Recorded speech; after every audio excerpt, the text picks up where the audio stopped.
Kita ke berita terakhir Tribuners dari Kabupaten Buru. Sepanjang 2025, KMP Wayangan angkut 4.106 penumpang Namlea Ambon.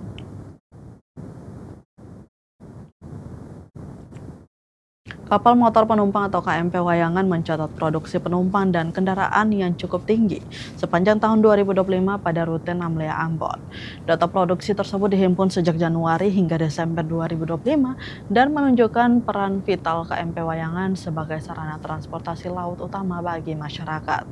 Adi Rahman selaku administrasi kapal KMP Wayangan merincikan total penumpang yang diangkut sepanjang tahun 2025 mencapai 4.106 orang.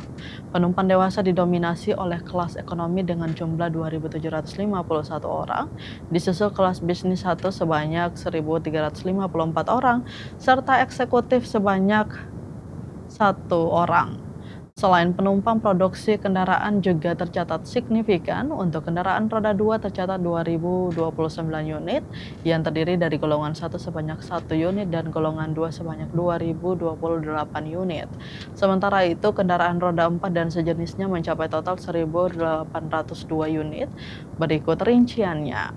Golongan 4 penumpang 255 unit, golongan 4 barang 176 unit, golongan 5 penumpang 1 unit, golongan 5 barang 1.328 unit, golongan 6 barang 39 unit, golongan 7 1 unit, golongan 8 1 unit, golongan 9 1 unit.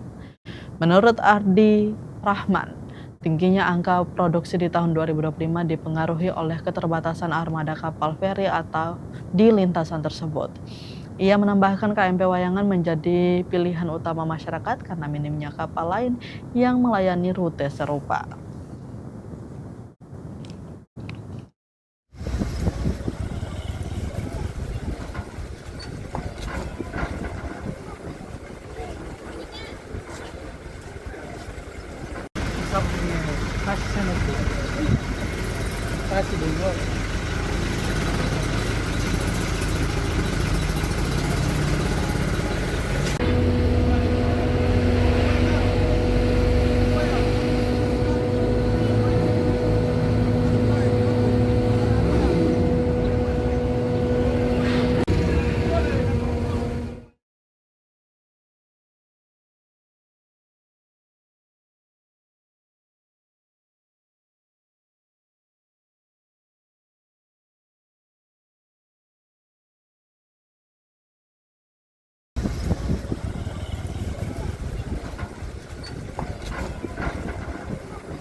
Download Tribun X sekarang, menghadirkan lokal menjadi Indonesia.